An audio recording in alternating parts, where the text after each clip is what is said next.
योगे योगे तव स्तरम् वाजे वाजे हवामहे सखा इन्द्रमूतये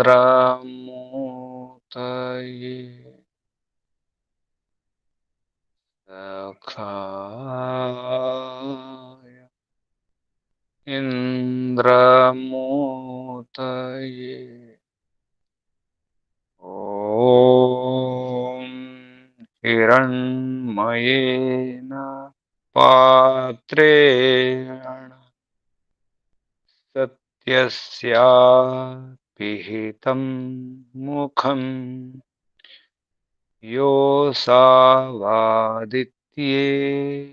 पुरुषः सोऽसावहम् ॐ खं ब्रह्म ॐ खं ब्रह्म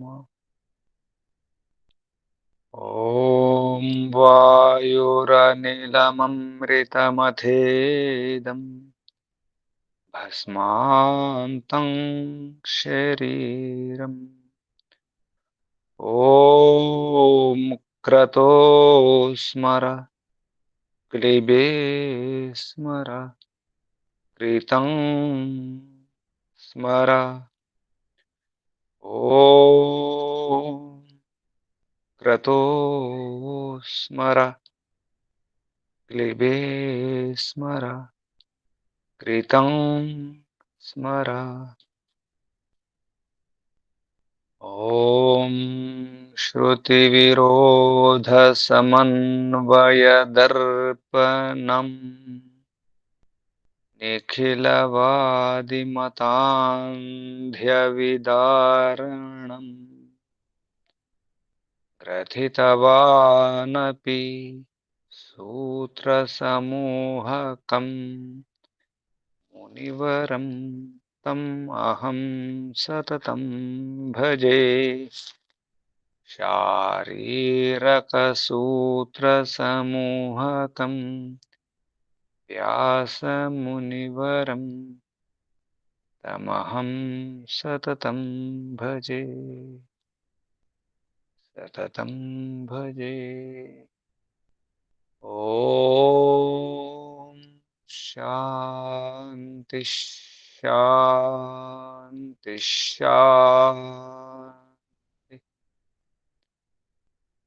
परमपिता परमात्मा शाश्वत पिता शाश्वत माता सर्वपिता सर्वमाता जगत पिता जगन्माता जगदाम्बा आदिशक्ति पराशक्ति आदिमूला शक्ति अनंत शक्ति।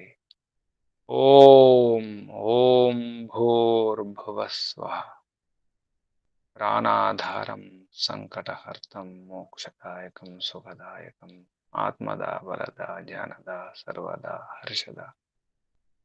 ओम ओम ओम ओम को వందనాలు ఋషులకు మహర్షులకు యోగులకు మునులకు గురువులకు ఆచార్యులకు అధ్యాపకులకు పెద్దలకు మాతాపితలకు శ్రేయోభిలాషులకు మిత్రులకు జడ చేతనాది చరాచర జగత్తుకు వందనాలు। सर्वेभ्यो नमो नमः प्रणमः प्रणाम। आत्म बंधुवुलारा शाश्वत बंधुवुलारा आत्मीय बांधवुलारा मित्रुलारा अत्यंत दुख निवृत्ति अभिलाषुलारा अत्यंत पुरुषार्थुलारा मोक्षाकांक्षुलारा साधकुलारा ఆనందో హి బ్రహ్మ. ఆనందో హి బ్రహ్మ. ప్రజ్ఞానం అనంతం చైతన్యం బ్రహ్మ. అథాతో బ్రహ్మ జిజ్ఞాస.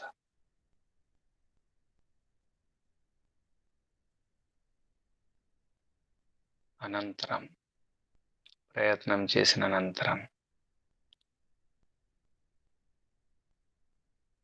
వివేక వైరాగ్యాలు కలిగిన మీదట, ప్రయత్నం చేసిన మన దుఃఖాలు పోవడం లేదు కాబట్టి, అందువలన ఎంతో ప్రయత్నం చేస్తున్నాం, చిన్న చిన్న దుఃఖాలు కష్టాలు కూడా పోవడం లేదు. దేన్ని పట్టుకుంటే, దేని ఉపాసన చేస్తే, దేని ఆధారంగా తీసుకుంటే మన సమస్యలకు దుఃఖాలకు పరిష్కారం లభిస్తుంది. ధనముతో కాదు, జనముతో కాదు, బలముతో కాదు, అధికారంతో కాదు, ఏ వస్తువుతో కాదు, ఎవరితో కాదు, ఏ ప్రాణితో కాదు, ఏ ఆకాశంతో, ఏ వాయువుతో, ఏ అగ్నితో, ఏ జలముతో, ఏ పృథివీతో, ఏ పంచభూతముతో మన దుఃఖాలని పోవడం లేదు. ఎటువంటి ఆహారంతో, ఎటువంటి ఔషధముతో మన దుఃఖాలు, కష్టాలు, రోగాలు, బాధలు పోవడం లేదు. దేన్ని పట్టుకోవాలి? ఏ కష్టం లేకుండా ఉండాలి. లేశ మాత్రము క్లేశం ఉండకూడదు. ఏ కొంచెము కూడా ఉండకూడదు. ఏ కష్టం ఉండకూడదు. ఆ స్థితి, దాని కొరకు దేన్ని పట్టుకోవాలి? అన్ని రకాల ప్రయత్నం చేసినాం, అందువలన అన్వేషణ మొదలైంది. దేన్ని పట్టుకోవాలి? దేని ఆసరాగా, దేని ఆధారంగా తీసుకోవాలి? దేన్ని ఉపాసన చేయాలి, ఆరాధించాలి? దేనిని ఆశ్రయంతో, దేని నీడలో ఉండాలి? రక్షణ ఎక్కడ? ఆ సర్వరక్షణ ఎక్కడ? సదా రక్షణ కావాలి, సర్వరక్షణ కావాలి. భద్రత, సుభద్రత, అది నిరంతరంగా ఉండాలి. అదే బ్రహ్మ, పరబ్రహ్మ. జిజ్ఞాస, అన్వేషణ, జిజ్ఞాస, మీమాంస, జిజ్ఞాస, విచారణ, జిజ్ఞాస, ఆలోచన, అన్వేషణ చేద్దాం. బ్రహ్మ జిజ్ఞాస చేద్దాం. తెలుసుకోవాలి. కొరతలు ఉన్నాయి, లోపాలు ఉన్నాయి, దోషాలు ఉన్నాయి. కావాలి. అది లేదు కాబట్టి, ఆనందం లేదు కాబట్టి, ఆత్మలో ఆనందం లేదు. సుఖ దుఃఖాలు కూడా ఆత్మ యొక్క స్వాభావిక గుణాలు కావు. స్వాభావిక గుణాలైతే ఆత్మలోనే ఉండే దుఃఖాలైన, సుఖాలైన. ఒకవేళ దుఃఖము స్వాభావిక గుణం అయితే అది అంటుకొని ఉండాలి, ఆత్మలోనే ఉండాలి. అది పోవడానికి వీలే లేదు. ఎందుకంటే దుఃఖము స్వాభావిక గుణం, సహజంగానే అంటుకొని ఉంటుంది. అగ్ని యొక్క స్వాభావిక గుణము వేడి, వెలుతురు.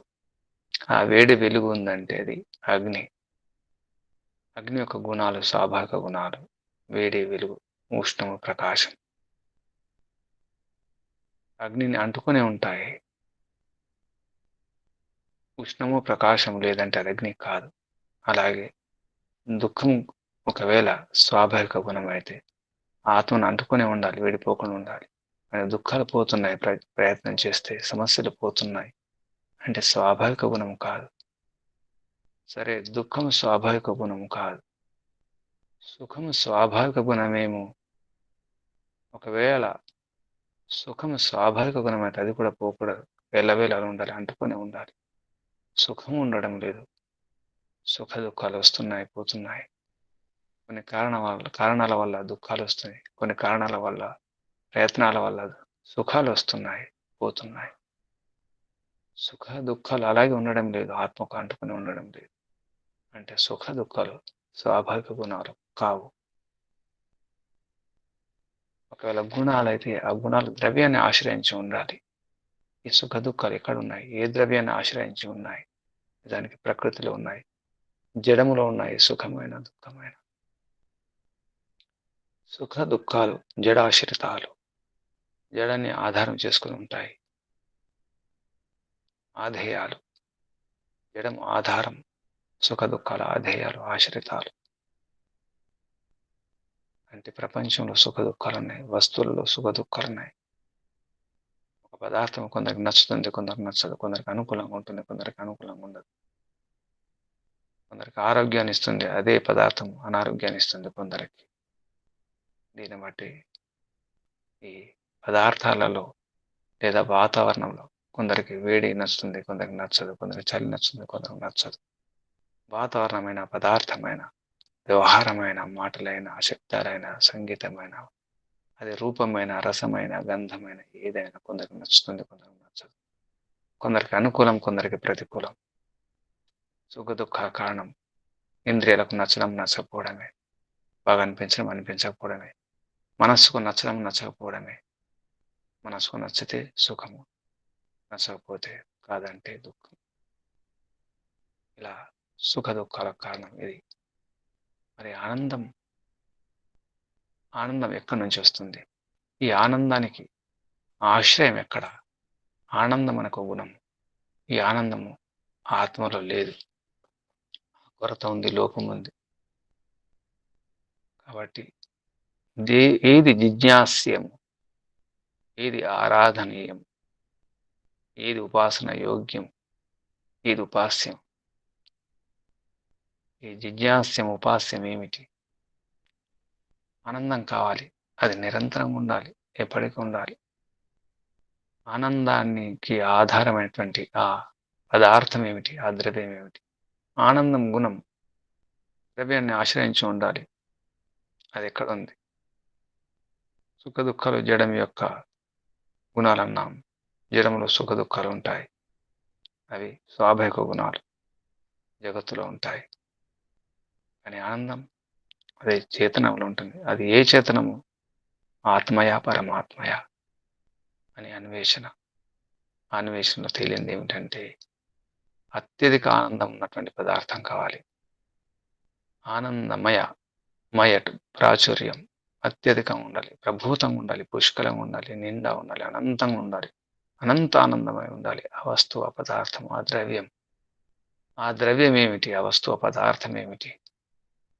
ఆనందానికి ఆశ్రయమైనటువంటి ఆ ద్రవ్యమే పరబ్రహ్మ. ఆ బ్రహ్మాత్మ జీవాత్మలకు కావాల్సింది అదే. బ్రహ్మాత్మ కావాలి. ఎందుకంటే బ్రహ్మాత్మలో ఆనంద స్రోతస్సు, అది ఆనంద స్రోతస్సు కాబట్టి అక్కడి నుంచి ఎంతైనా తవ్వుకోవచ్చు, ఎంతైనా తోడుకోవచ్చు. ఎంతైనా మన పాత్ర ఎంత ఉంటే అంత ఆనందాన్ని తోడుకోవచ్చు. ఆనంద సాగరం, ఆనంద నిధి, ఆనంద ఆకాశం. ఆకాశానికంటే ఎక్కువ, బ్రహ్మాండాల కంటే ఎక్కువ అంత ఆనందం. ఆనందమే బ్రహ్మ. ఆనందో హి బ్రహ్మ, అనంతానందో హి బ్రహ్మ. ఆ బ్రహ్మను ఉపాసించాలి, ఆరాధించాలి. ఆ బ్రహ్మ యొక్క గుణాలు ఏమిటో ఆ గణాల గానం చేయాలి, స్తుతించాలి, ప్రస్తుతించాలి. దాని కొరకే ఈ ప్రయత్నం అంతా. ఈశ్వర స్తుతి, ప్రార్థనోపాసన, ఈశ్వర స్తుతి, ప్రార్థనోపాసన, యాచన. స్తుతి చేయాలి, ప్రార్థన చేయాలి, ముందు ప్రయత్నం చేయాలి, పురుషార్థం చేయాలి. పురుషార్థం చేస్తున్నాడు మానవుడు, ఎంతో పురుషార్థం చేస్తున్నాడు, కానీ భౌతికంగా చేస్తున్నాడు. ఎంతో త్యాగం చేస్తున్నాడు భౌతికంగా. భౌతికం కొరకు, సుఖ దుఃఖాల కొరకే. దుఃఖాలు పోవాలి, సుఖాలు రావాలి. సుఖ సాధనాలు పెంచుకుంటున్నాడు, అందులోనే మునిగిపోతున్నాడు, చిక్కుపోతున్నాడు, ఇరుక్కుపోతున్నాడు. సుఖాలే, కానీ అవి సంతృప్తినివ్వడం లేదు. అది మనసు వరకే, ఇంద్రియాల వరకే, శరీరం వరకే. శరీరానికి సుఖం కావాలి, ఇంద్రియాలకు సుఖం కావాలి, మనసుకు సుఖం కావాలి. కానీ ఆత్మానందం, ఆత్మతృప్తి, ఆత్మబలం అది ఇక్కడ కాదు. ఈ లోకంలో కాదు, ఈ శరీరంతో కాదు, ఈ జడములో కాదు, అది చేతనంలో, పరమ చేతనంలో ఉంది. ఆ పదార్థం అక్కడ ఉంది. ఆనందం అనే పదార్థం, ఆనందం అనే ఆ సుఖం. ఆనందం కూడా సుఖమే.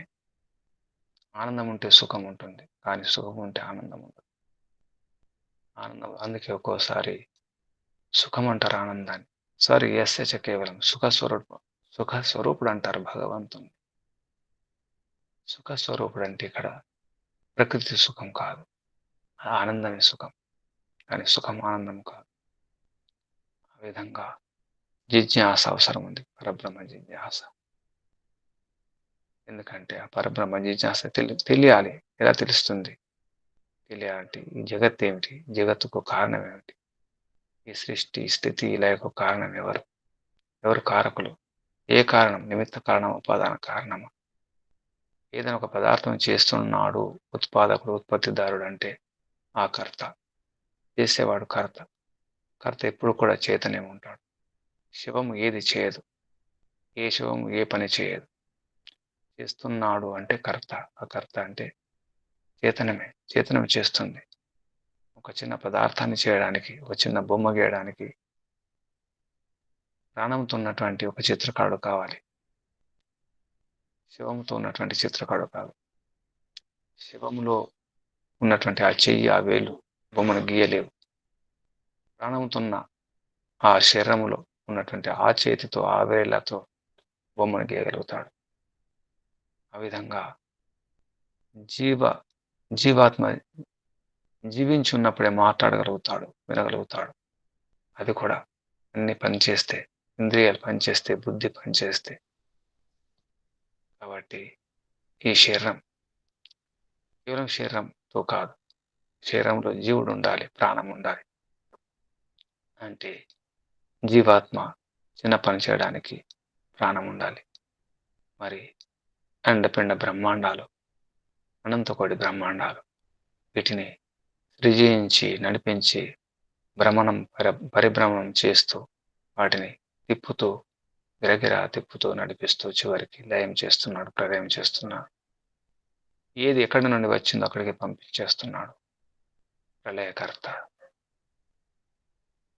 కర్త, ధర్త, హర్త, పరంపిత పరమాత్మ. ఆ పరంపిత పరమాత్మను తెలుసుకోవడానికి ఈ సృష్టిని గమనించాలి. ఈ జగత్తు, జడ జగత్తు, ఈ సూర్యుడు, చంద్రుడు, ఈ ఆకాశం, ఈ గ్రహాలు, నక్షత్రాలు, ఈ మేఘాలు, ఈ పర్వతాలు, ఈ సముద్రాలు, ఈ పచ్చదనం చెట్లు, ఈ పండ్లు, పూలు, ఆహారం, ఈ ప్రాణులు, పక్షులు, ఈ పశువులు, ఇదంతా వైవిధ్యం. ఈ భిన్న వాతావరణం అంతా కూడా భగవంతుని యొక్క మహిమను చాటుతున్నాయి, శ్లాఘిస్తున్నాయి, స్తుతిస్తున్నాయి, మనకు తెలుపుతున్నాయి. అంతా భగవంతుని యొక్క మహిమ. జన్మాది అసేయత. ఆ విధంగా వీటిని తెలుసుకోవడానికి జ్ఞానం ఇవ్వడం జరిగింది, విద్యనివ్వడం జరిగింది. అది వేదం ద్వారా, శాస్త్ర ద్వారా ఈ విధంగా చెబుతూ పరమాత్మ యొక్క ఆ గుణాలను, సత్యచిత ఆనందం, ఆనందం ఆనందం కేవలం ఆనందం సరిపోదు. ఆ ఆనందం ప్రభూతంగా ఉండాలి, పుష్కలంగా ఉండాలి, అనంతమైన ఆనందం ఉండాలి. అక్కడ ఎంత తోడుకున్నా తగ్గకూడదు. ఓం పూర్ణముద పూర్ణమే ఉండాలి. ఎంత తోడుకున్నా, ఎంత తీసేసినా అది అందులో తరుగుదల ఉండకూడదు, అరుగుదల ఉండకూడదు, తగ్గుదల ఉండకూడదు. అటువంటి ఆనందం, ఆనంద సాగరం, ఆనంద నిధి, ఆనంద నిధి, ఆనంద సాగరం, అత్యధిక అనంత ఆనందమే ఆనందమయం.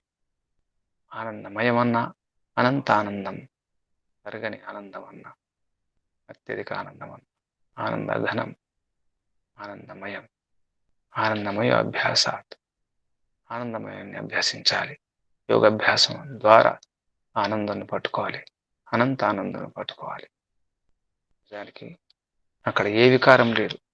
ఆనందమయం అంటే ఆనందం ఒకప్పుడు లేకుండా ఇప్పుడు ఆనందం వచ్చేసింది, మారిపోయింది అనడానికి వీలేదు. వికారం చెందలేదు పరమిత పరమాత్మ. అది పరమచేతనం, వికారం చెందడానికి వీలేదు. అపరిణామి. జీవాత్మ కూడా అపరిణామి. ప్రకృతి పరిణామిని. జగత్తు మారుతుంది. జగత్ అంటేనే జన్మించి గమించేది. జన్మించి గమించేది, గమనంలో ఉండేది, మార్పు జరిగేది. పరిణామిని ప్రకృతి. ఈ జగత్తు, ఈ శరీరం కూడా కనిపించే ఏ పదార్థమైనా పరిణమిస్తుంది, మార్పు చెందుతుంది. ఆత్మ పరమాత్మలు మార్పు చెందవు, అలాగే ఉంటాయి. కాబట్టి పరమపిత పరమాత్మ మార్పు చెందడం ఉండదు.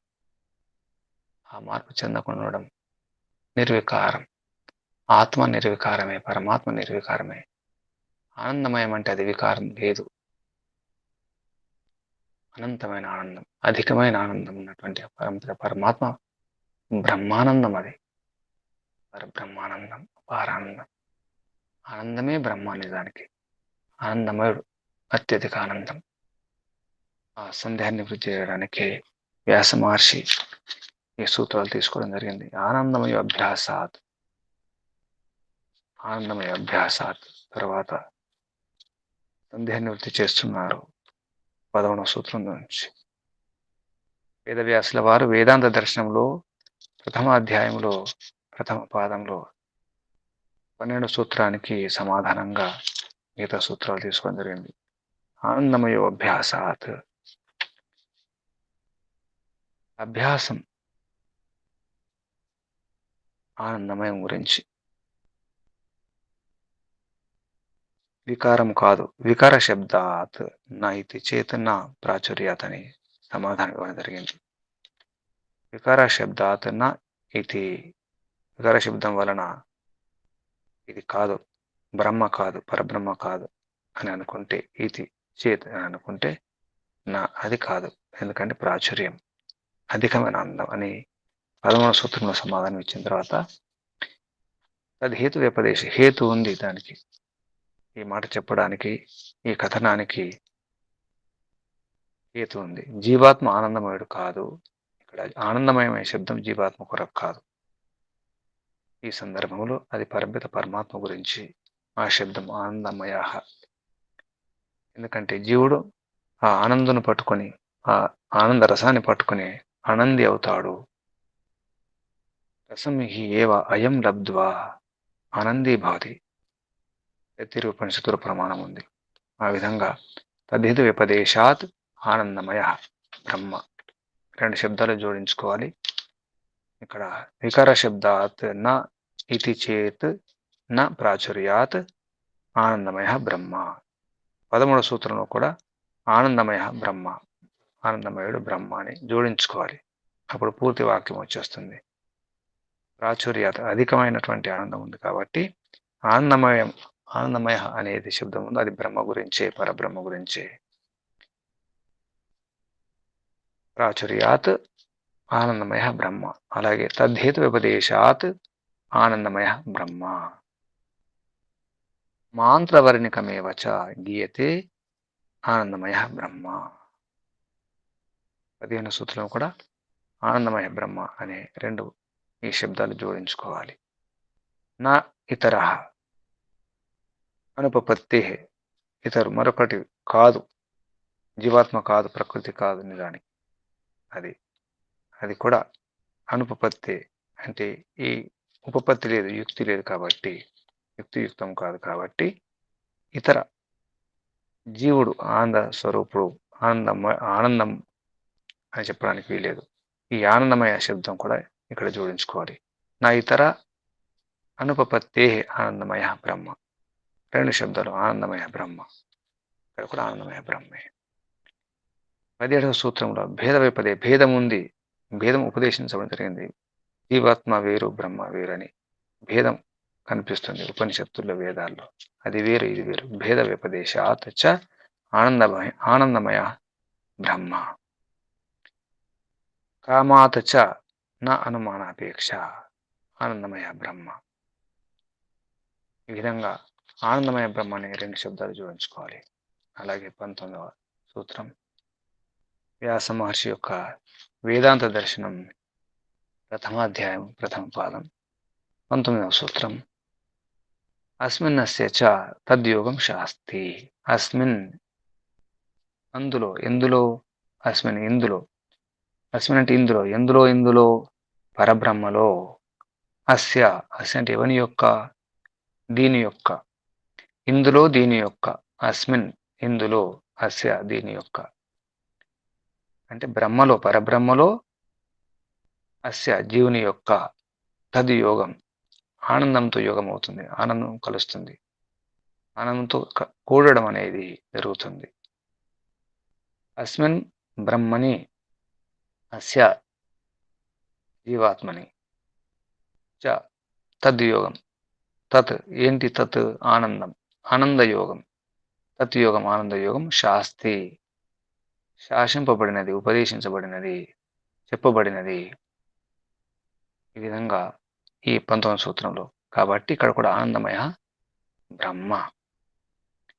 అస్మిన్ అస్య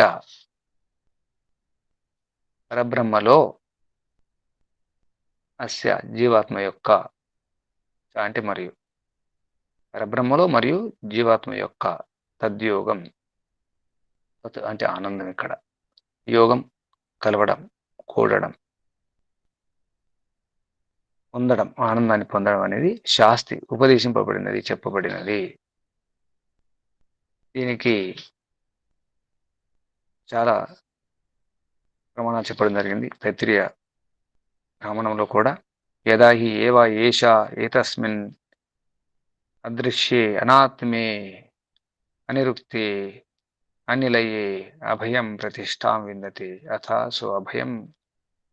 ఈ విధంగా యదా హి ఏవ ఏష ఏతస్మిన్ ఉదరమంతరం కురుతే అథ తస్య భయం భవతి ఆనందీ భవతి ఇది ఉచ్యమానే యత్ లాభాద్య ఆనందీ భవతి స ఏష ఏవ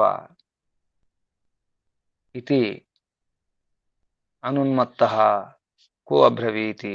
ఈ విధంగా ప్రమాణాలతో చెప్పడం జరిగింది. ఎందుకంటే బ్రహ్మను ఉపాసించి బ్రహ్మ ఆరాధన, పరబ్రహ్మ ఆరాధన చేసి జీవుడు ఆనందాన్ని పొందుతాడు.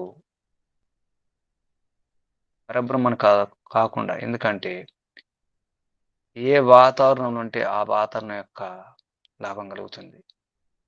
చలేసినప్పుడు అగ్నికి దగ్గర ఉంటే చలి పోతుంది. ఆ విధంగా మనకు కష్టాలు, బాధలు ఉన్నాయి, ఆనందం కావాలన్నప్పుడు ఆ ఆనందం ఎక్కడుందో అక్కడికి వెళ్ళాలి, దాన్ని కలవాలి ఆనందాన్ని.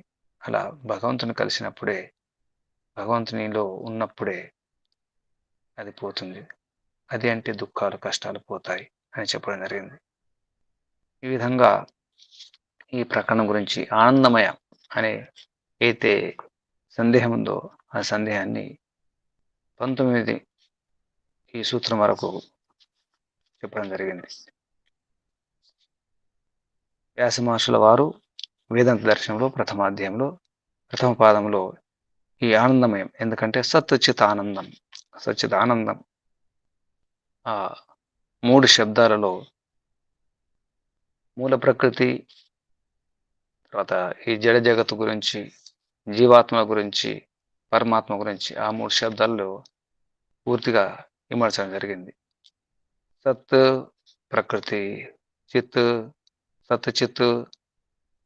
సత్ ప్రకృతి అయితే సత్ చిత్ జీవుడు, జీవాత్మ. సత్ చిత్ ఆనందం పరమాత్మ. ఆ విధంగా చెబుతూ సత్ చిత్ ఆనందం 3 విషయాలను ప్రత్యక్ష ప్రమాణం, ఆగమ ప్రమాణం అంటే వేద ప్రమాణం ద్వారా, అనుమాన ప్రమాణం ద్వారా తెలుసుకోవచ్చు అనే విషయాన్ని ఇక్కడ రుజువు చేయడం జరిగింది. ఇలా సిద్ధింపజేసిన తర్వాత చివరికి ఆనందం, అత్యధిక ఆనందం అనేది ఆనందమయం. ఆ మయట ప్రత్యయంతో, మయట అంటే అత్యధికము, ప్రాచుర్యము, ప్రభూతం అనే అర్థంలో తీసుకోవాలి. వికారం అర్థం తీసుకోకూడదు. ఆనందమే బ్రహ్మ, ఆనందమయం కూడా బ్రహ్మే. ఆనందమయం అంటే ఏదో కాదు, అత్యధిక ఆనందం ఉన్నటువంటి ఆ ద్రవ్యం పరమాత్మ అని చెప్పిన తర్వాత ఇంకా అధికరణం మారుతుంది.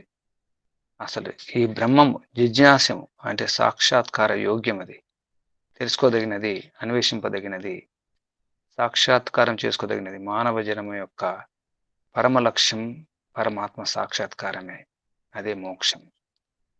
మానవ జన్మ యొక్క పరమ లక్ష్యం మోక్షం. ఆ మోక్షం అంటేనే పరమాత్మ యొక్క సాక్షాత్కారం, పరబ్రహ్మ సాక్షాత్కారం. దాని కొరకు అన్వేషణ చేయాలి. అన్వేషణ పేరే జిజ్ఞాస. జిజ్ఞాస దాని పేరే మీమాంస. అందుకే ఇది మీమాంస శాస్త్రం, ఉత్తర మీమాంస అంటారు.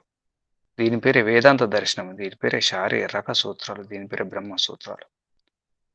కాబట్టి ఇప్పుడు విషయం మారుతుంది 20వ సూత్రం నుంచి. పరంపిత పరమాత్మ ఎక్కడున్నాడు? బాగుంది. సచ్చిదానంద స్వరూపమే ఆనందం, అనంత ఆనందం, ఆనందఘనం, చిత్స్వరూపం, పరమచేతన స్వరూపం, సత్తా. పరంపిత పరమాత్మకు ఉనికి ఉంది, అస్తిత్వం ఉంది, సత్తా ఉంది, అధికారం కూడా ఉంది, సర్వస్వామి, సర్వసాక్షి, అంత బాగుంది. కానీ ఎక్కడున్నాడు? నా లోపల ఉన్నాడా, బయట ఉన్నాడా, ఎక్కడ ఉన్నాడు అనే సందేహం కలుగుతుంది. ఎక్కడున్నాడు? ఎక్కడో ఒక చోట ఉన్నాడా భగవంతుడు? గుడిలో ఉన్నాడా, బడిలో ఉన్నాడా, ఇక్కడ ఉన్నాడు? ఆకాశంలో ఉన్నాడా? ఏ లోకంలో ఉన్నాడు పరంపిత పరమాత్మ? ఆ బ్రహ్మ ఎక్కడ? పరబ్రహ్మ ఎక్కడ? దానికి సమాధానంగా వ్యాస మహర్షి వేదాంత దర్శనంలో ప్రథమాధ్యాయంలో ప్రథమ పాదంలో 20వ సూత్రం నుంచి ప్రారంభం చేస్తున్నారు. పరంపిత పరమాత్మ సర్వవ్యాపకము. వ్యాపకం బాగానే ఉంది, కానీ లోపల ఎవరున్నారు? లోపల కూడా ఉంటాడా అనే సందేహం కలుగుతుంది. అవును, లోపల కూడా ఉంటాడు, అందరిలో ఉంటాడు, అంతరాత్మయ్య ఉంటాడు, లోపల బయట అంతటా ఉంటాడు. లోపల ఉన్నాడంటే ఉన్నాడు. ఎలా ఉన్నాడు? అంతః తద్ధర్మ ఉపదేశాత్. 20వ సూత్రం. అంతస్తద్ధర్మోపదేశాత్. అంతః, అంతః సంధి చేస్తే అంతస్థ, అంతః తద్ధర్మ, అంతః స తీసేస్తే అంత అవుతుంది. తత్ అంతస్తద్, అంతస్తద్ధ ఉంది అక్కడ.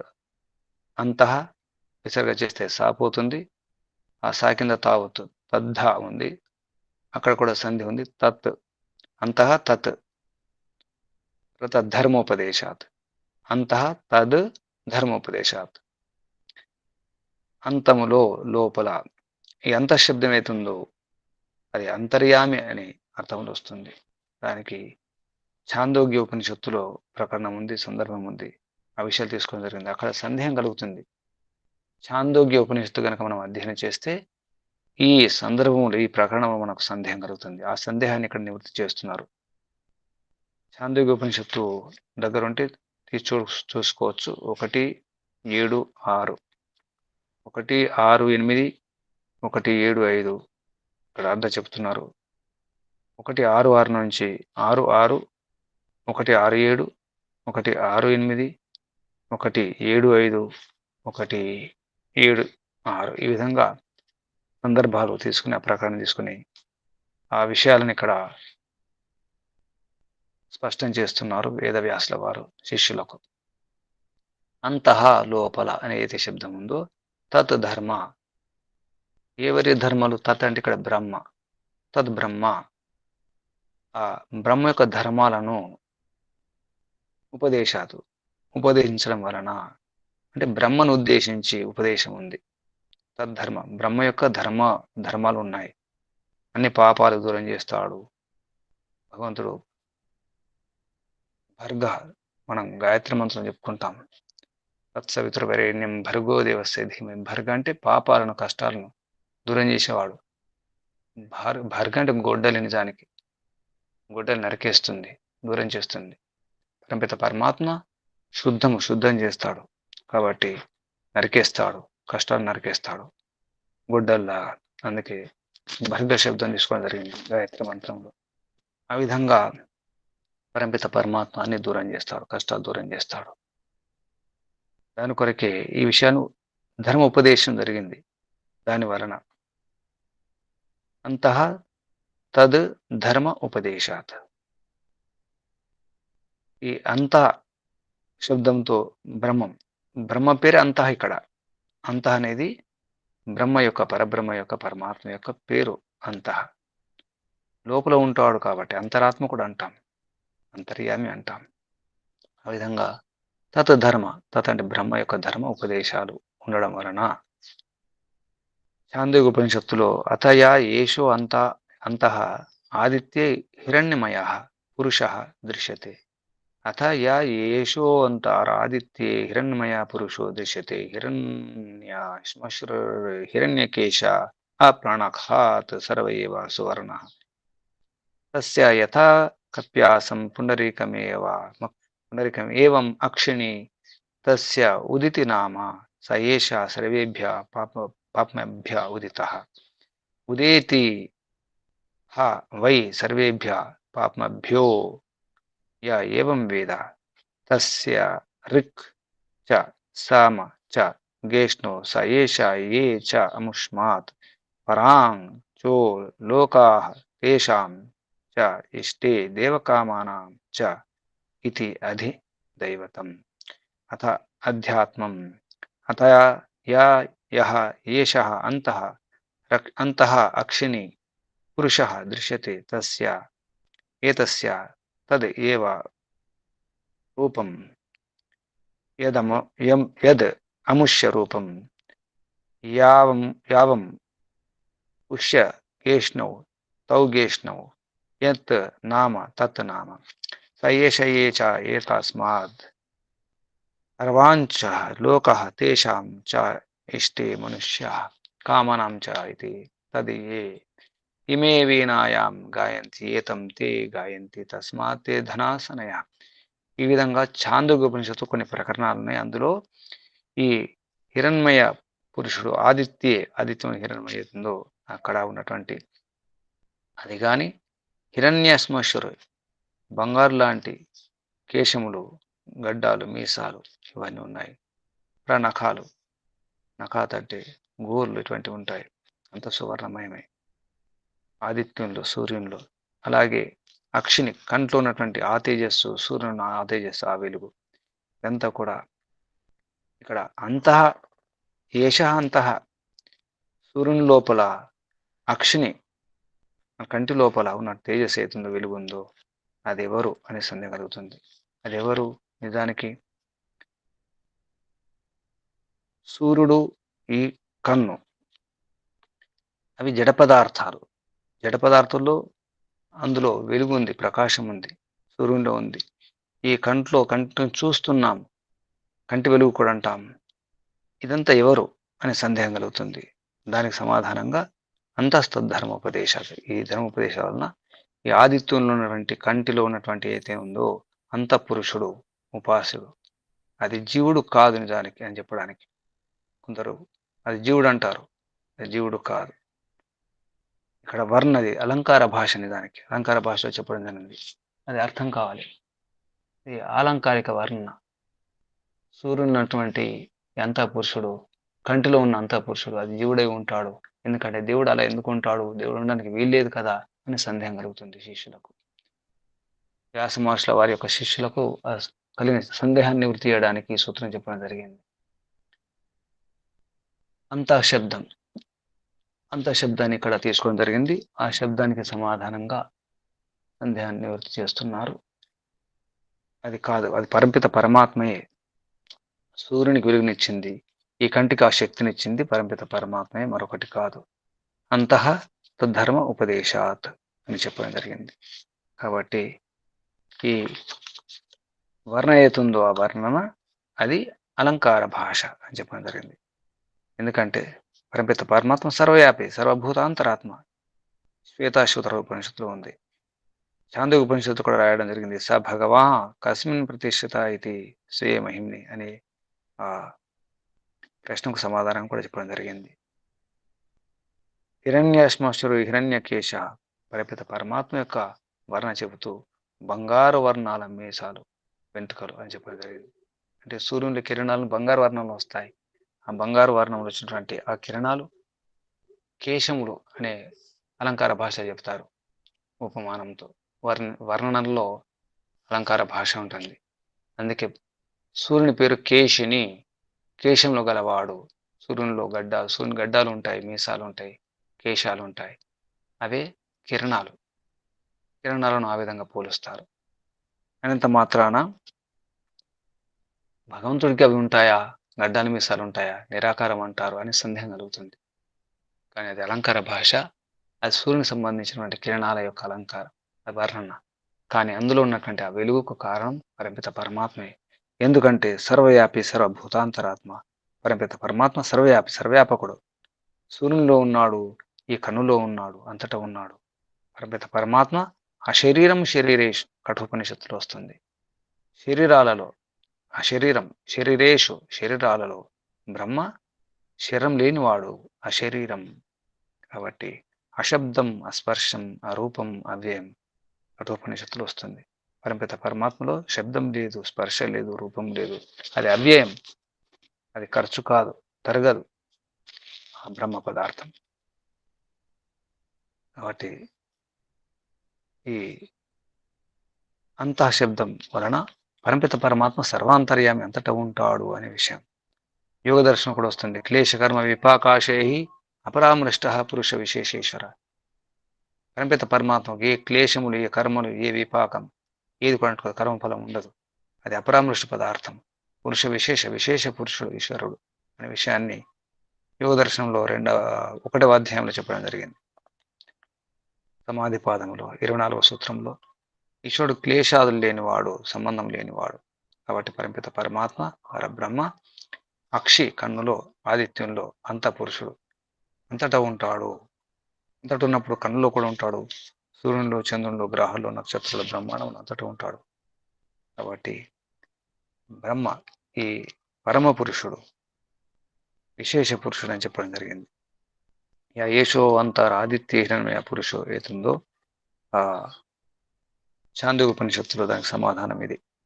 అంతః అనే శబ్దం వస్తుంది. ఏష అంతః శబ్దం తీసుకుని శిష్యులు అది అంత నిజానికి అది జీవుడై ఉండాలి, పరమాత్మ ఎలా ఉంటాడు, పరమాత్మ ఉండడానికి వీల్లేదనే ఉద్దేశంతో అడిగినప్పుడు ఇది సమాధానంగా ఈ సూత్రం చెప్పడం జరిగింది. ఈ సూత్రం వెనుక చాందోగ్యోపనిషత్తు, కఠోపనిషత్తు, తర్వాత శ్వేతాశ్వత ఉపనిషత్తు, అదే కాకుండా ఎన్నో వేద మంత్రాలు కూడా వస్తాయి. ఇటువంటి ఓం వేదాహమేతం పురుషం ఆదిత్యవర్ణం తమసా పరస్తాత్ తమేవ విదిత్వా అతిమృత్యుమేతి నాణ్య పంథ విద్యతే ఆయనాయ. ఇక్కడ వేదాహమేతం పురుషం ఆదిత్యవర్ణం, ఆదిత్యవర్ణుడు సూర్యుని లాంటి వర్ణం గలవాడు. ఇక్కడ కూడా అలంకార భాష అంటే పరమపిత పరమాత్మకు రంగులున్నాయా, వర్ణం ఉందా అనే సందేహం కలుగుతుంది. అదంతా వర్ణ భాష, కవిత్వ భాష వేరుంటుంది. కాబట్టి అది అర్థం చేసుకోవాలి. దానికి సమాధానంగా మళ్ళీ మరొక సూత్రం ద్వారా చెప్పడం జరుగుతుంది. 21వ సూత్రం భేద వ్యపదేశాత్ చ. భేద వ్యపదేశాత్ చ, భేదం ఉంది, అపదేశం ఉంది. చ అంటే మరియు, భేద వ్యపదేశాత్ చ అన్యః, ఇది అన్యము, భిన్నము, ఆదిత్యుడు కాదు లేదా జీవాత్మ కాదు, ఆదిత్య ఏత అన్నామో అది కాదు. భేద వ్యపదేశాత్ ఉంది, భేదం గురించి ఉపదేశం ఉంది, అది దొరుకుతుంది, లభిస్తుంది, ఉపదేశం లభిస్తుంది. కాబట్టి ఆ విధంగా ఆదిత్యే తిష్టన్ ఆదిత్యాత్ అంతరో యమాదిత్యో న వేద యస్య ఆదిత్య శరీరం. ఎవరైతే ఆదిత్యంలో తిష్టన్ ఉండి, ఆదిత్యాత్ ఆదిత్యుని కంటే అంతరములో ఆదిత్యో న వేద ఆ ఆదిత్యుడు ఆ సూర్యుడు దాన్ని ఎరగడు, ఆ బ్రహ్మను ఎరగడు. నా వేద తెలుసుకోడు. యస్య ఆదిత్య శరీరం, దీని యొక్క ఆదిత్యుడే శరీరం. దేనికైతే ఆ ఆదిత్యుడు ఆ సూర్యుడే శరీరము అది, కానీ ఆదిత్యుడు తెలుసుకోలేడు. ఆదిత్యం అంతరో యమయతి ఏష, ఆ ఆదిత్యంలో ఉన్నటువంటి ఉండి యమయతి అంటే సర్వాంతర్యామి, యామి అంటాం నడిపించేవాడు, సర్వ అంతర్యామి అన్నింటిలో, అంతరంటే లోపల ఉండి, యామి అంటే నడిపించేవాడు, సర్వాంతర్యామి లోపల నుండి నడిపించేవాడు. యమయతి ఏష త ఆత్మ అంతర్యామి అమృత, ఆత్మ అంతర్యామి, ఆ బ్రహ్మాత్మ పరమాత్మ అంతర్యామి అమృతం. ఇది బృహదారణ్యకోపనిషత్తులో ఉన్నటువంటి ప్రకరణం ఇది. ఈ విధంగా పరమపిత పరమాత్మ వేరు, అది అన్యము, అది వేరు అని చెప్పడం జరిగింది.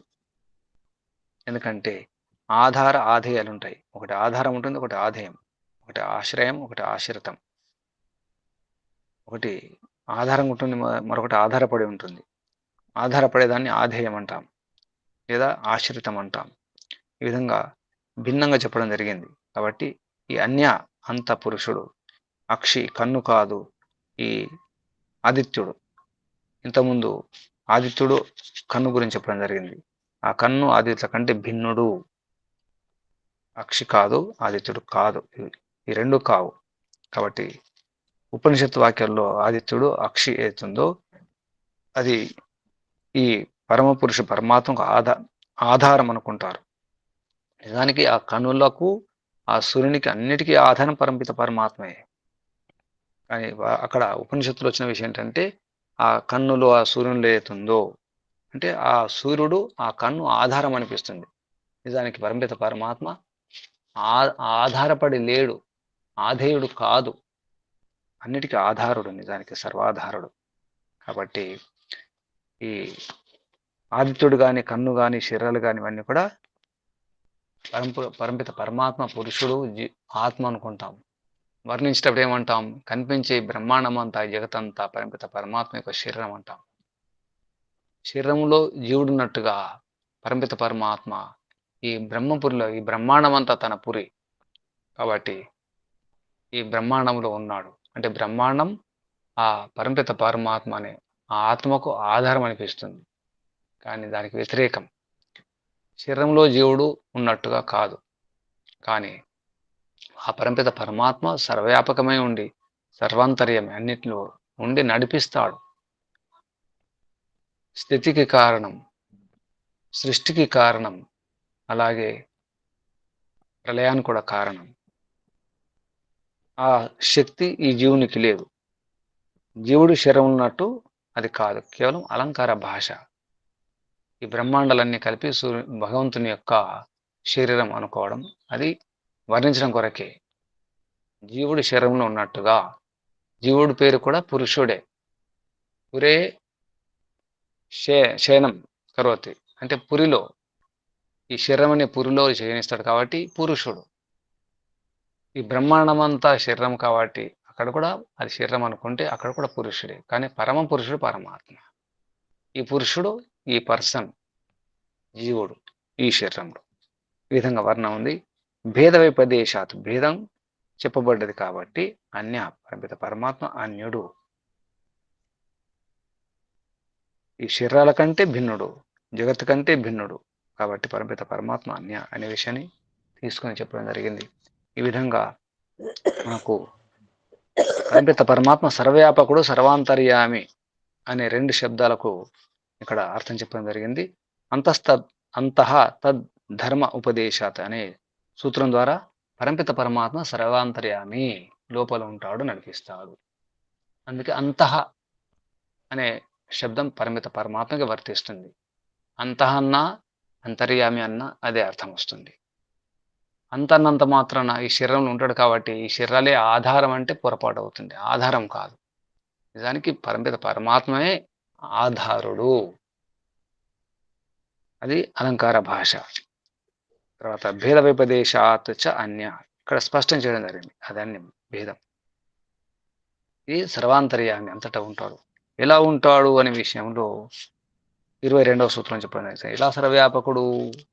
అంతటా ఉంటాడా? ఆకాశంలో కూడా ఉంటాడా? సూక్ష్మ పదార్థాల్లో కూడా ఉంటాడంటే ఉంటాడు. ఎలా ఉంటాడు అనే విషయంలో ఆకాశ తత్లింగాత్, ఆకాశంలో కూడా ఉంటాడు. అసలు భగవంతుని పేరే ఆకాశ. ఆకాశం అంటే ఓం ఖం బ్రహ్మ, ఖం అంటేనే ఆకాశం. పరమిత పరమాత్మ పరబ్రహ్మ చెప్పుకుంటున్నాడు. యజుర్వేదంలో చివరి అధ్యాయంలో 40వ అధ్యాయంలో చివరి మంత్రంలో చివరి శబ్దాలు ఓం ఖం బ్రహ్మ హిరణ్మయన పాత్రేన సత్యస్య పిహితం ముఖం అని ఆ మంత్రంలో చివరి శబ్దాలు ఓం ఖం బ్రహ్మ, ఆకాశంలాగా నేను సర్వవ్యాపకుని. ఆ విషయం ఇక్కడ తీసుకొని జరిగింది. తల్లింగాత్ తత్లింగాత్, తల్లింగాత్ అంటే విడదీస్తే తత్లింగాత్ అంటే ఏం లింగం? బ్రహ్మను పరబ్రహ్మను బోధించే లింగాలు అంటే సంకేతాలు, ప్రమాణాలు, గుర్తులు ఉండడం వలన ఆకాశ, ఈ చాంద్రోగ్య ఉపనిషత్తులో ఆకాశం శబ్దం కూడా వస్తుంది. అది బ్రహ్మబోధకం, అది పరబ్రహ్మ బోధకమే. ఆకాశ అంటేనే పరమిత పరమాత్మ పరబ్రహ్మ. దానికి లింగాలు ఉన్నాయి, ప్రమాణాలు ఉన్నాయి, హేతువులు ఉన్నాయి అని చెప్తున్నారు ఇక్కడ 22 సూత్రంలో. వేద వ్యాసుల వారు వేదాంత దర్శనంలో ప్రథమాధ్యాయంలో ప్రథమ పాదంలో 22 సూత్రం, ఇది 4వ అధికరణం, చతుర్థ అధికరణం. ఇది ఇక్కడ సర్వవ్యాపకుడు అనే శబ్దానికి అర్థం తీసుకుంటున్నారు. అంతకుముందు సత్, చిత్, ఆనందం, తర్వాత అంతర్యామి, ఇప్పుడు ఆకాశ సర్వవ్యాపకం అనే శబ్దానికి అర్థం తీసుకోవడం జరుగుతుంది.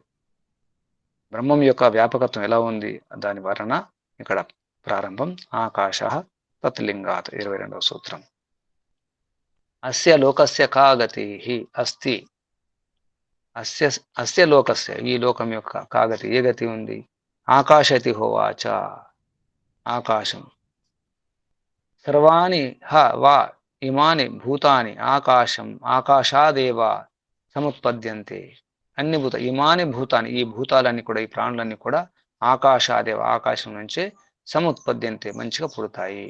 ఆకాశం ప్రతి అస్తం ఆకాశం ప్రతి అస్తం యంతి ఆకాశం వైపే ఆకాశం వైపే ప్రతి అస్తమిస్తాయి అంటే లయమైపోతాయి. ఆకాశ హి ఏవ ఏభ్య ఆకాశో హి ఏవైభ్యో ఆకాశ హి ఏవ ఏభ్య జ్ఞాయాన్ ఆకాశమే అన్నిటికంటే గొప్పది. ఆకాశ పరాయణం ఆకాశమే పరాయణము. ఈ విధంగా ఈ లోకంలో గతి ఏది? ఆకాశము. లోకానికి గతి ఏంటి? గతి అంటే ఆధారం. లోకానికి గతి ఆకాశం. ఈ భూతాలన్నీ ఆకాశంలాగే ఉత్పన్నమవుతాయి, ఆకాశంలోనే అస్తమిస్తాయి, ఆకాశం వలన పుడతాయి. ఆకాశం వలన భూతాలు పుడుతున్నాయి, ప్రాణులు పుడుతున్నాయంటే మనకు సందేహం కలుగుతుంది. ఆకాశం వలన పుట్టడం ఏమిటి అనిపిస్తుంది. పంచభూతాలలో ఆకాశం మొదలు, తర్వాత వాయువు, తర్వాత అగ్ని, తర్వాత జలము, తర్వాత పృథ్వీ. అక్కడ ఆకాశం మొదలవుతుంది. అలా ఆకాశం పుట్టిన తర్వాత అన్ని పుడతాయి కాబట్టి ఆకాశం వలన. కానీ ఇక్కడ ఆకాశం అంటే ఎవరు? ఆకాశం అంటే ఇక్కడ పరమిత పరమాత్మని నిజానికి. ఆకాశమే పరమగతి. ఆకాశం అన్నిటికంటే గొప్పది. ఆకాశ హి ఏవా ఏభ్యో జ్యాయాన్. జ్యా అంటే గొప్పది అని అర్థం వస్తుంది, పెద్దది. జ్యాయ పెద్దది. ఆకాశ పరాయణం. ఆకాశమే పరాయణం. ఆకాశం అన్నిటికీ పరమగతి. ఇక్కడ పరాయణం అంటే పరమగతి, అన్నిటికీ గతి, ఆధారం, చివరి ఆధారం పరమిత పరమాత్మయే. పరమిత పరమాత్మ పేరు ఆకాశ. ఈశ్వర ఆకాశ. పృథివ్యాపస్తేజోవాయురాకాశం ఇది భూతాని న్యాయదర్శనం వస్తుంది. ఇక్కడ ఈ అర్థం వేరు. పృథివ్యాధేత పంచభూతాలున్నాయి ఆకాశం నుంచి. అక్కడ ఆకాశం మొదలు. మళ్ళీ ఆకాశం ఎలా పుడుతుంది? పరమిత పరమాత్మ వలన. పరమిత పరమాత్మ నిమిత్త కారణం, ఉపాదాన కారణం, మళ్ళీ మూల ప్రకృతి ఉంటుంది.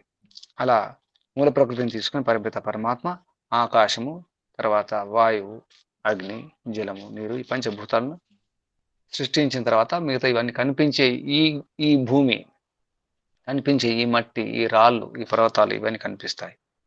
ఈ పంచభూతాలంటే కనిపిస్తున్నట్టు ఈ ఆకాశము, ఈ వాయువు అనుకుంటున్నటువంటి వాయువు, అనుకుంటున్నట్టేమో ఈ అగ్ని, ఈ జలము, ఈ భూమి, ఈ రాళ్ళు, ఈ మట్టి ఇది కాదు. వాటికి మూలం అన్నమాట. అది పంచభూతాలు. అవన్నీ కూడా అది కూడా ఆకాశం నుండి అంటే పరమిత పరమాత్మ నుండే. ఇక్కడ పృథివ్యాపస్తేజ వాయుర ఆకాశం ఇది భూతాన్ని అనే అన్నప్పుడు ఇక్కడ ఇది భూతాకాశం, జడాకాశం అన్నమాట, ఉత్పన్నమైన ఆకాశం. ఇక్కడ బ్రహ్మ గురించి తీసుకోవడం జరిగింది, కానీ ఏమనిపిస్తుంది? ఆకాశం అనిపిస్తుంది కాబట్టి అది కాదు. ఇక్కడ కూడా సందేహం కలుగుతుంది. ఆ సందేహాన్ని నివృత్తి చేస్తున్నారు వేదవ్యాసుల వారు వేదాంత దర్శనంలో ప్రథమ అధ్యాయంలో ప్రథమ పాదంలో 22వ సూత్రంలో. ఆ విధంగా ఆకాశ పదము పంచభూతాల్లో ఒకటి. ఆకాశం అనిపిస్తుంది కానీ ఇది ఈ విషయాన్ని స్పష్టం చేయడం జరిగింది. తస్మాద్వాయే తస్మాద్ ఆత్మన ఆకాశ సంభూత ఆకాశాద్ వాయు అగ్ని అగ్నిరాప అద్భ్యా పృథివీ పృథివ్యాం ఓషధేభ్యో అన్నం అన్నాద్రైత రైతస పురుష. తైత్తిరీయ ఉపనిషత్తు వస్తుంది. తస్మాత్ వా ఏ తస్మాత్ ఆత్మన, తస్మాత్ అతని నుండి, దాని నుండి, ఏ తస్మాత్ ఆత్మన, ఈ ఏ తస్మాత్ దాని నుండి, తస్మాత్ దాని నుండి, వా లేదా మరియు, ఏ తస్మాత్ ఆత్మన ఈ ఆత్మ నుండి అని వస్తుంది. ఇక్కడ ఈ ఆత్మ ఎవరు? పరమిత పరమాత్మ. పరమాత్మ తస్మాద్వా ఏ తస్మాత్ ఆత్మ అంటే పరమాత్మన. అక్కడి నుండే ఆకాశం పుడుతుంది అంటే పరమాత్మ వలన, పరమాత్మ యొక్క నిమిత్త కారణం వలన ఆకాశ సంభూత ఆకాశం పుట్టింది. తర్వాత ఆకాశాత్ వాయు ఆకాశం నుండి వాయువు, ఆ వాయువు దాని తర్వాత అగ్ని. ఇక్కడ కూడా వలనాన్ని తీసుకోవాలి, ఎందుకంటే ఆకాశం వలన అవుతుంది. అంటే ఆకాశం తీసుకొని వాయువుని తీసుకుని అగ్నిని తీసుకుని నీటిని తీసుకుని పృథ్వీని కాదు.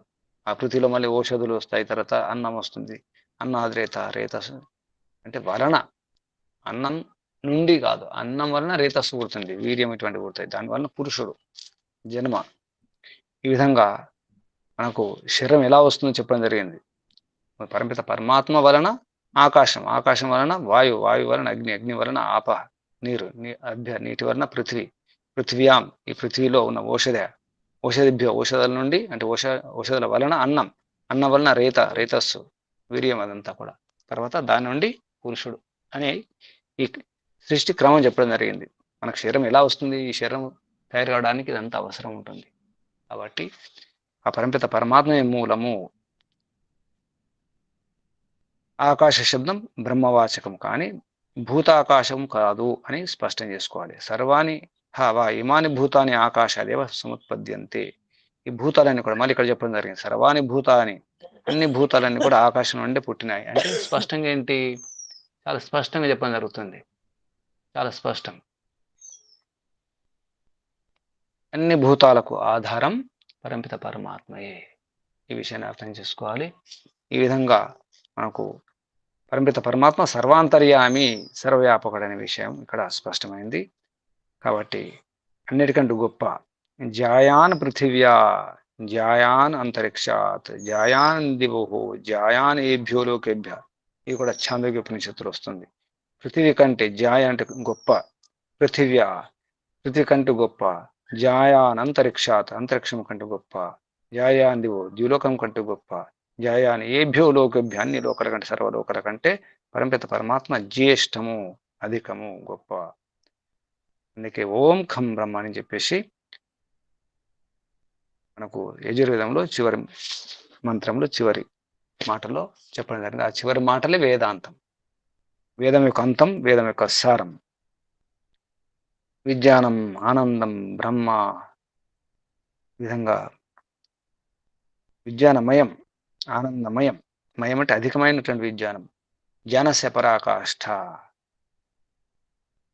ధాతు పరాయణం, అంతన్నిటికీ పరాయణం అంటే ఆధారం, సర్వపరాయణత్వం పరమిత పరమాత్మలో అర్థం చేసుకోవాలి. ఆకాశ పదానికి భూతాకాశం కాదు, అది పరమిత పరమాత్మ ఆకాశంలాగా ఓంఖం బ్రహ్మ. అలాగే తర్వాత సూత్రంలో పెద్ద ప్రాణం గురించి వస్తుంది, అతయవ ప్రాణం అని చెప్పేసి. ఆ విధంగా మళ్ళీ జ్యోతి అంటే ఏమిటి, ఒక్కొక్క శబ్దం తీసుకొని పరమిత పరమాత్మ యొక్క గుణాలను తీసుకొని వర్ణించడం జరుగుతుంది. ఈ విధంగా మనకు పరమిత పరమాత్మ యొక్క అసలు స్వరూపం ఏమిటో ఈ వేదాంత దర్శనం స్పష్టం చేస్తుంది. వేదవ్యాసుల వారు చేసిన ప్రయత్నం అది. పరమిత పరమాత్మ గురించి చాలా భ్రమలు ఉన్నాయి. ఆకాశాన్ని అనుకుంటారు, కొందరు సూర్యుని అనుకుంటారు, చంద్రుడు అనుకుంటారు. వాటికి ఆధారం నిజానికి ఈ సూర్యుడు చంద్రుడు మాత్రమే. కొందరు సూర్యుడు చంద్రులను ఉపాసన చేస్తారు, పూజిస్తారు, అర్ఘ్యం ఇస్తారు. కనిపించే ప్రత్యక్ష దేవతలు, దేవుళ్ళు, అసలు బ్రహ్మ, అసలు పరమాత్మ సూర్యుడు చంద్రుడే అని అనుకుంటారు. కాబట్టి అవి కావు. కొందరు ఆకాశాన్ని కూడా కొలిసేవారు ఉన్నారు, కొందరు నీటిని, కొందరు అగ్నిని కొలిసేవారు ఉంటారు. నిజానికి పరమిత పరమాత్మ సర్వవ్యాపకుడు, సర్వాంతర్యామి, అంతటా ఉన్నాడు. కానీ అంతటా ఉన్నప్పుడు ఆ ఆకారాలను కాకుండా దాంట్లో ఉన్న ప్రాణం, దాంట్లో ఉన్న జీవం, దాంట్లో ఉన్న చేతనం ఏమిటి, ఆ పదార్థం ఉన్నటువంటి చేతనం ఏమిటి, ఆ శక్తి ఏమిటి, దాన్ని కొలవాలి. విగ్రహంలో కూడా, మూర్తిలో కూడా పరమిత పరమాత్మ ఉన్నాడు. అందులో ఉన్న శక్తిని, దాన్ని అది కొలిస్తే తప్పు కాదు. గుడిలో ఉన్నాడు, గుడి బయట కూడా ఉన్నాడు, గుడిలో కూడా ఉన్నాడు, ఆ మూర్తిలో కూడా ఉన్నాడు అని అనుకోవడం తప్పు కాదు. మూర్తిలో కూడా ఉన్నాడు, మూర్తి బయట ఉన్నాడు, గుడి బయట లేడు, గుడిలోనే ఉన్నాడు, ఆ గుడి లోపల ఉన్నటువంటి ఆ మూర్తిలోనే ఉన్నాడు, అక్కడ మాత్రమే ఉన్నాడు అనుకోవడం పొరపాటు అవుతుంది. కాబట్టి మనం ఆకారాలను కొలవడం కాదు, ఆ ఆకారంలో ఉన్నటువంటి శక్తిని కొలవడం, ఆ ఆరాధన చేయాలి. చేతనాన్ని, పరమచేతనాన్ని, ఆ పరమిత పరమాత్మను ఆరాధించాలి. అప్పుడే మనకున్నటువంటి సమస్యలని పోతాయి. ఆనందమయ అభ్యాసాత్. మనకు ఆనందం కావాలి. అత్యధిక ఆనందం ఎక్కడుంది, ఆనంద స్రోతస్ ఎక్కడుంది, ఆనంద సాగరం. ఆనంద సాగరాన్ని మనం అర్థం చేసుకోవాలంటే వేదాంత దర్శనాన్ని చాలా జాగ్రత్తగా, శ్రద్ధగా అర్థం చేసుకుంటే చాలా విషయాలు మనకు చాలా సందేహాలు కూడా పటాపంచలైపోతాయి. ఈ విషయాన్ని ఇక్కడ ఆపేద్దాం. పరమపిత పరమాత్మకు, ఋషులకు, మహర్షులకు అందరికీ కూడా ధన్యవాదాలు. వ్యాస మహర్షుల వారికి ధన్యవాదాలు అర్పిస్తూ ఓం శం శాంతి శాంతి శాంతి శాంతి పాఠం. ఓం శాంతి పాఠం.